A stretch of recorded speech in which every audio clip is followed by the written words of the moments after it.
చూస్తున్నాం. Janwada farm house కు సంబంధించిన కీలక విషయాలు వెలుగులోకి వచ్చాయి. ఆ నిర్మాణానికి ఎలాంటి అనుమతులు లేనట్లు సర్వేలో తేల్చారు. రెవెన్యూ పంచాయతీరాజ్ శాఖల నుంచి ఎలాంటి అనుమతులు లేవని ప్రాథమిక సమాచారం సేకరించారు. జన్వాడ ఫామ్ హౌస్ పరిసర ప్రాంతాల్లో ప్రవహిస్తున్న బుల్కాపూర్ నాలా పరివాహక ప్రాంతంలో రెవెన్యూ ఇరిగేషన్ శాఖల అధికారులు సర్వే పూర్తి చేశారు. దీనిపై అధికారులు 2 రకాల సర్వేలు పూర్తి చేశారు. అయితే మొదటగా బుల్కాపూర్ నాలా ఆక్రమణపై, తర్వాత ఎఫ్టీఎల్ బఫర్ జోన్ పరిధిపై సర్వే చేశారు. 2 సర్వేల వివరాలను చేవెళ్లలోని ఆర్టీఓకు అధికారులు వివరించారు. జన్వాడ ఫామ్ హౌస్ వద్ద చాలా వరకు నిర్మాణాలు ఎఫ్టీఎల్ జోన్లోకి వస్తాయని అధికారులు అంటున్నారు. శాటిలైట్ ఫొటోస్, పంచాయతీలో ఉండే ఫోటోలను సరిపోల్చారు. నాలా బఫర్ జోన్లో ఫామ్ హౌస్ ఉందా లేదా అన్నది తేలాక రంగారెడ్డి కలెక్టర్కు నివేదిక సమర్పించనున్నారు. ఇక నేడు ఎఫ్టీఎల్ బఫర్ జోన్లోకి వచ్చే నిర్మాణాల వద్ద అధికారులు మార్కింగ్ చేయనున్నారు.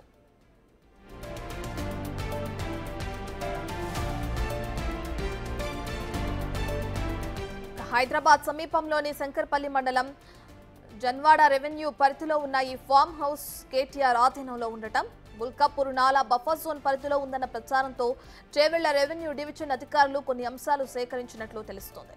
ఇక ఈ ఫామ్ హౌస్ ను మీర్చాగూడ పంచాయతీ పరిధిలో 8 ఏళ్ల క్రితం నిర్మించారు. అప్పట్లో గ్రామ పంచాయతీ కార్యదర్శి అక్రమ కట్టడంగా గుర్తించారని తెలుస్తుంది. ఫామ్ హౌస్ యజమాని ప్రసాద్ రాజు అడ్రస్ నోటీసులు సైతం పంపించారని సమాచారమైంది. ఇక ఆయన స్పందించకపోవడంతో పంచాయతీ ఆదాయం నిమిత్తం కొద్ది రోజుల తర్వాత ఫామ్ హౌస్ కు ఇంటి నంబర్ 4, 5 కేటాయించి అసెస్మెంట్ చేశారు. ఇక ఫామ్ హౌస్ విస్తీర్ణ 362 గజాలని 3200 చదరపు అడుగుల్లో ఉందని గ్రామ పంచాయతీ అధికారులు లెక్కలు వేసి ఏటా 11,000 పన్ను చెల్లించాలని అసెస్మెంట్ ఉత్తర్వుల్లో పేర్కొన్నారు. జీవో నంబర్ 311 పరిధిలో ఫామ్ హౌస్ ఉందని తెలిపినా దాన్ని వేరే యంత్రాంగం పర్యవేక్షిస్తుందని అప్పట్లో పన్ను మాత్రమే విధించారు.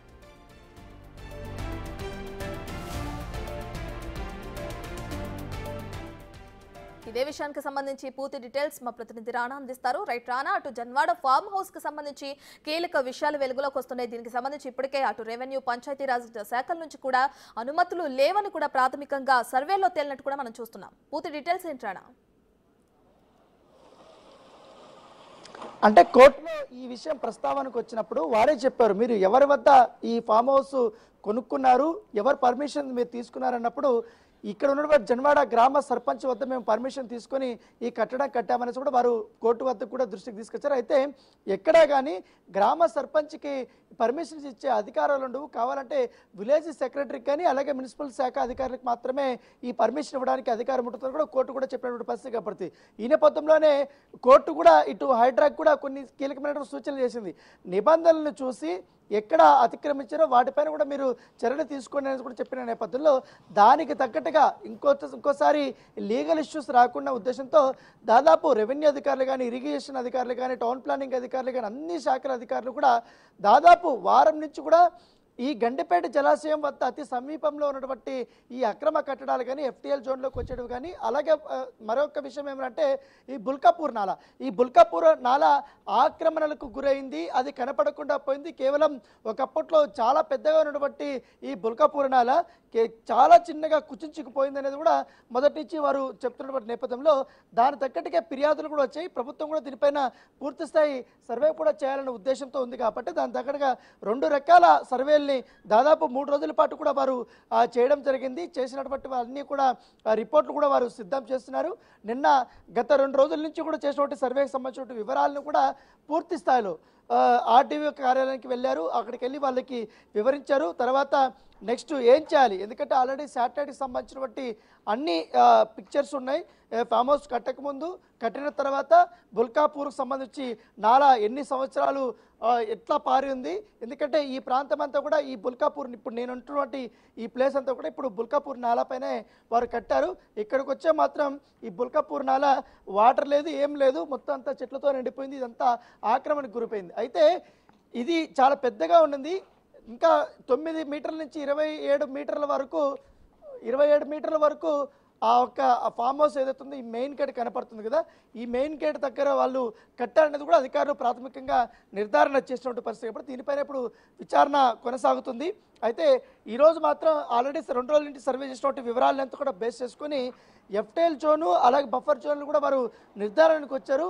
కొంచెం అవన్నీ పిక్చర్స్ అంతా కూడా చేసుకున్న తర్వాత రెవెన్యూ అధికారులు ఇరిగేషన్ అధికారులతో సమన్వయం చేసుకుని వాళ్ళు పూర్తి డేటా అంతా దాదాపు 50-60 సంవత్సరాల నుంచి ఉన్నటువంటి ఆ డేటా అంతా కూడా తీసుకొని వాళ్ళు బేస్ చేసుకుని ఈరోజు ఈ పరిసర ప్రాంతాల్లో మార్కింగ్ చేయబోతున్నట్టుగా మనకు సమాచారం ఉంది. ఒకవేళ అది మార్కింగ్ చేస్తే ఇప్పుడున్నటువంటి ఫామ్ హౌస్ నేనున్నటువంటి ప్రదేశం ఇది ఎఫ్టీఎల్ జోన్లోకి వస్తుందా బఫర్ జోన్లోకి వస్తుందా అనేది ఒక ఉత్కంఠగా మారింది. ఆల్రెడీ నాలా ఆక్రమణకు గురైంది, దీన్ని దాటి కట్టారు కాబట్టి ఆల్రెడీ దీన్ని ఈ కొత్త భాగం వరకు కూడా అధికారులు కూల్చివేసే అవకాశం ఉంది. అయితే ఎఫ్టీఎల్ జోన్లోకి వస్తే ఎంతవరకు ఉండే అవకాశం దాదాపు 27 పైచిలుకు ఎకరాల్లో కూడా ఈ ఫామ్ హౌస్ ఉందని అధికారులు చెప్తున్న నేపథ్యంలో ఖచ్చితంగా దీనిపైన చర్యలు తీసుకునే అవకాశం. దాంతోపాటు దీని పక్కనే ఇక అటువైపు ఒక 2 ఫామ్ హౌస్లు ఉన్నాయి, వాటికి కూడా ఎఫ్టీఎల్ జోన్లోకి వస్తుంది అది లేదా అనేది కూడా అధికారులు ఇవాళ వివరణ ఇవ్వబోతున్నారు.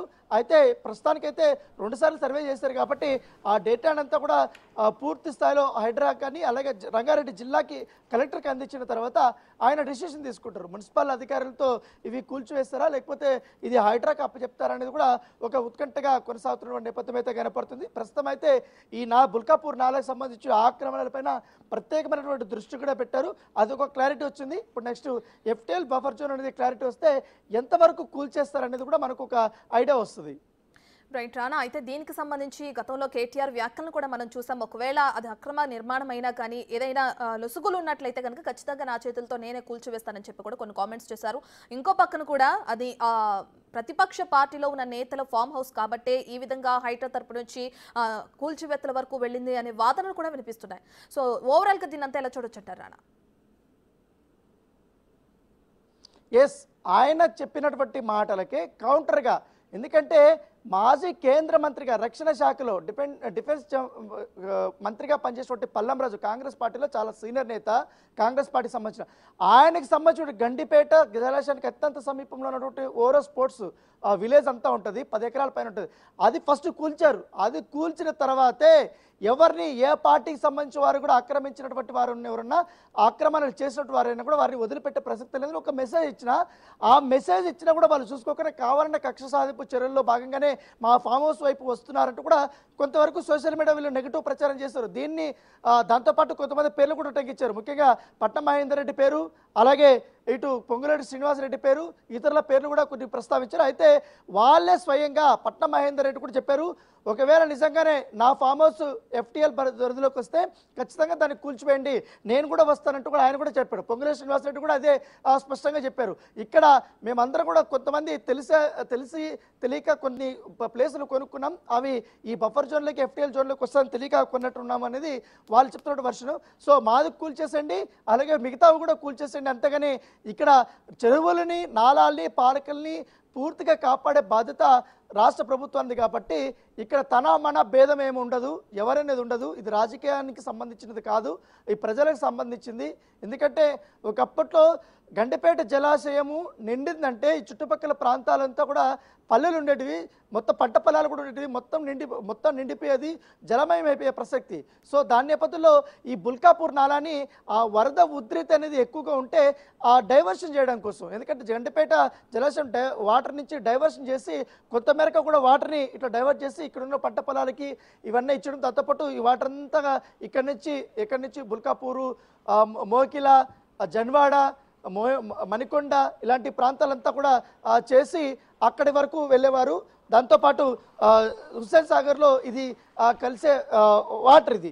సో అంత పెద్ద ఇది కాబట్టి ఇది కూడా ఆక్రమణకు గురైనటువంటి పరిస్థితి కాబట్టి, సో ఇలాంటి చెరువులు ఇట్లా నాలాలు ఆక్రమణలకి పూర్తిస్థాయిలో గురైంది కాబట్టి ఇప్పుడు హైదరాబాద్లో చుక్క నీరు పట్టిందనుకో దాదాపు ఒక 1 అవర్ పట్టిందంటే చాలు మొత్తం అది హైటెక్ సిటీ లేదా, గచ్చిబౌలి లేదు, ఖైరతాబాద్ లేదు, ఎల్బీ నగర్ లేదు, కుకట్పల్లి లేదు, కేపీహెచ్పీ లేదు, బాచుపల్లి లేదు, ఏ ఊరు కొంపల్లి లేదు, ఏం లేదు, ఏ ప్లేస్ లేదు, బీద ధనిక అనేది భేదం కూడా ఉండదు. మొత్తం కూడా రోడ్లంతా జలమైపోతారు, నీళ్ళలోకి వాటర్ వచ్చేస్తున్నాయి, అపార్ట్మెంట్లోకి కూడా వాటర్ వచ్చేస్తున్నాయి, ఎంతో మంది నాలాల్లో కొట్టుకొని రోడ్డు మీద శవాలై తేలుతున్నటువంటి పరిస్థితి ఏర్పడుతుంది. సో ఈ ప్రమాదాలంతా గుర్తుపెట్టుకుని రాష్ట్ర ప్రభుత్వం ఇలా కాదు, మనం కఠినమైనటువంటి చర్యలు తీసుకోవాలి, ఇలా ఒత్తిళ్ళకి తలొక్కితే తన మేనా భేదం చూస్తే మాత్రం ఖచ్చితంగా మనం పరిపాలించలేమనే ఉద్దేశంతో ఎప్పుడైతే ముఖ్యమంత్రి రేవంత్ రెడ్డి హైడ్రాని రూపకల్పన చేశారో అప్పటి నుంచి కూడా ఈ ఆక్రమణలు ఇవన్నీ కూడా తొలగిస్తున్న నేపథ్యం ఎప్పుడైతే ఆ కోవలని ఫిర్యాదులు వచ్చిన ప్రతి ఒక్క అంశం పైన కూడా వారు పరిశీలించి ఆ భూ రికార్డులు కానీ మొత్తం శాటిలైట్ ఇమేజెస్ కానీ సర్వే రిపోర్ట్లు కానీ అవన్నీ చెక్ చేసిన తర్వాత మాత్రమే